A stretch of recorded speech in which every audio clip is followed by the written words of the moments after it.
Oh, ini sakit ah? Sebab saya sakit pinggul belakang dah lama. Macam saya tak selesa dekat bahagian sini. Pinggul dua ni kan. Bila duduk lama, malam-malam, sakit. Kan? Sini dia tangkap, tu takkan suruh lagi kebas. Kiri lah belakang. Oh, dia sampai belakang ah? Sini. Biasa lenguh pinggang jugalah. Kalau saya tekan macam ni, sakit. Oh. Ada sini mesti sakit lah. Kebanyakan dekat kanan ah. Kanan ah, you lipat sampai sini ah. Sudah sakit ah. Sudah bengkok ah. Dia masih ada satu penumbuh tau. Nah, kiri sini sakit. Tapi mungkin sudah kiri sakit, you guna banyak kanan kot. Ini sakit kan lenguh? Sakit. Oh ya. Wah, tegang lah ini ah. Ini lenguh-lenguh lah. Tekan sini hip joint, dia akan bagi blood circulation jalan dengan baik. Nanti you kebas kaki, dia akan jadi kurang lah.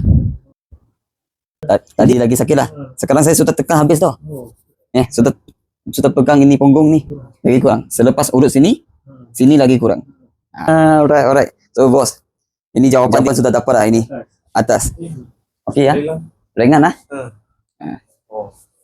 Sedap lah. Syok lah.